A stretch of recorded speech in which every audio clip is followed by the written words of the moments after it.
اگلا سوال علی بھائی یہ ہے کہ فقہ حنفی کا مشہور اور معروف مسئلہ ہے کہ جو در مختار اور بہار شریعت میں موجود ہے کہ اگر کوئی شخص پہلے تشہد میں، یعنی کہ اگر وہ 4 رکعت والی نماز پڑھ رہا ہے تو پہلا جو تشہد آتا ہے اس میں اگر بھول کر بھی درود پڑھ لے تو سجدہ صاحب لازم ہو جائے گا. جی کہانی ہے، تو یہ بھی کہانی ہے. ہاں تو یہ پھر کیوں کہتے ہیں ہم درود والے ہیں حضرت ہم تو درود والے ہیں، ہمیں کیا لوڑ ہے اسلحہ لے کے جانے کی، ہم تو درود والے ہیں.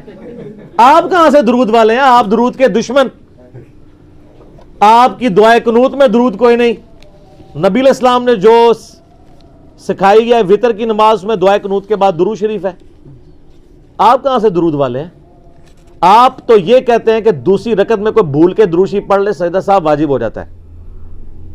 آپ تو درود سے بھاگنے والے ہیں. اور ہم آپ کو بتاتے ہیں صحیح مسلم میں حدیث ہے، سیدہ عائشہ کہتی ہیں کہ نبی علیہ السلام 9 وتر ایک سلام کے ساتھ پڑھا کرتے تھے. ایک سلام سے مراد یہ نہیں ایک طرف سلام، مراد یہ کہ اکٹھے پڑھتے تھے، جس کی 8ویں رکعت میں بیٹھتے تھے، تشہد پڑھتے تھے، درود شریف پڑھتے تھے، دعائیں مانگتے تھے اور پھر 9ویں کے لیے کھڑے ہو جاتے تھے، یعنی درمیان والے تشہد میں بھی بیٹھے.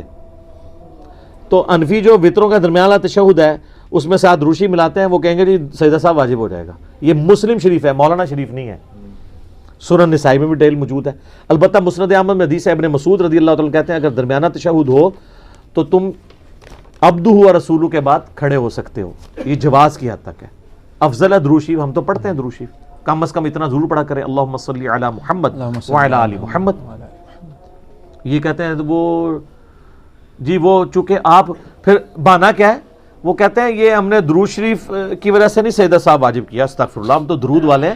اصل میں قیام میں ڈیلے آ جاتا ہے، چونکہ تیسری رکعت کا قیام فرض تھا، درمیانہ تشہد واجب تھا.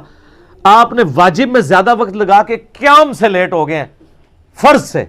اس لیے یہ ایک کہانی کا ورژن ہے. ہر جگہ نئی کہانی ہوتی ہے کیونکہ کہانی ہر علاقے کی ڈیفرنٹ ہوتی ہے. سچی بات ہی ہر جگہ ایک ہوتی ہے. اچھا، دوسری جگہ بہار شریعت میں در مختار رد المختار میں یہ لکھا ہے کہ ایک رات نبی علیہ السلام کی خواب میں امام حنیفہ کو زیارت ہوئی. پتہ نہیں کدھر ہوئی، جھوٹا واقعہ امام حنیفہ کی طرف منسوب کیا.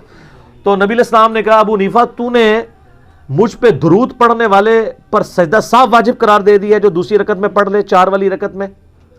تو امام حنیفہ نے کہا کہ یا رسول اللہ میں نے اس پر واجب کیا ہے سجدہ صاحب جو غافل ہو کر درود پڑھے.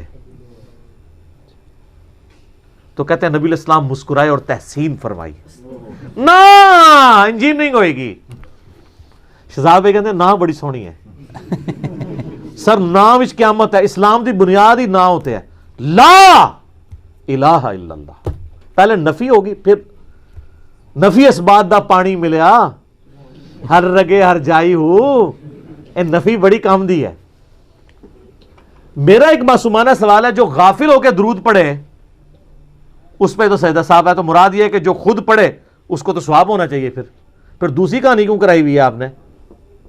تو نبی علیہ السلام نے آگے پوچھا نہیں کہ ابو حنیفہ جو شوق سے مجھ پہ پڑھے، تو وہ اگر پوچھ لیتے تو امام حنیفہ فارغ ہو جاتے، یعنی خواب میں جو تو جھوٹا واقعہ. کیوں؟ فقہ حنفی کا یہ مسئلہ ہے کہ جو چیز سجدہ صاحب کو واجب کرتی ہے وہ جان بوجھ کے کرنے سے نماز ہی مکروہ تحریمی واجب الاعادہ ہو جاتی ہے، دوبارہ پڑھنی ضروری ہو جاتی ہے. اگر آپ درمیانے تشہد میں جان بوجھ کر درود پڑھیں تو فقہ حنفی کے تحت نماز ہوئی نہیں. بھول کے پڑھے تو سجدہ صاحب ہے. تو کہانی کرائی سی جے کہ غافل ہو کر پڑھا تھا تو کہتے ہیں نبی علیہ السلام مسکرائے. نبی علیہ السلام جو انٹیلیجنٹ بندہ کون سی، آپ تو فوراً پوچھ لیندے.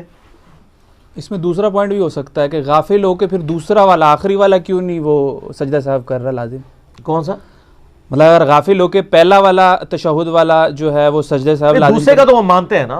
نہیں تو غافل ہو کے تو دوسرا بھی پڑھ سکتا ہے نا بندہ آخری والا. ہاں چلے خیر، آپ اور طرف ہی بہت ہی عجیب نہیں کر رہے ہیں. آپ بات کو اس موضوع پہ رہنے دیں جو اصل موضوع ہے، کہ جو ان کا اپنا اصول اور مبادی ہے نا اسی کے اوپر یہ پورے نہیں اترتے. تو میں نے میری یوٹیوب پہ ایک کلپ بھی اپلوڈڈ ہے، فقہ حنفی کی انجینئرنگ، وہ میں نے اسی واقعے کی انجینئرنگ کی ہے کہ یہ واقعہ بیٹھتا ہی نہیں ہے آپ کی اپنی ڈاکٹرن کے اندر. بھی کہانیاں کرانی چھوڑ دیں آپ. تو ہم آپ کو بتا رہے ہیں کہ درمیانے تشہد میں بھی درود شریف پڑھا جا سکتا ہے. حتیٰ کہ بخاری مسلم میں کہ نبی علیہ السلام فرض کی تیسری اور چوتھی رکعت میں سورت بھی ملا لیتے تھے اور بعض اوقات اونچی آواز سے پڑھتے تھے تاکہ ہمیں پتہ چل جائے. فرض کی تیسری اور چوتھی رکعت میں سورت ملانا افضل ہے، اگر کوئی چھوڑ دے تو جائز ہے.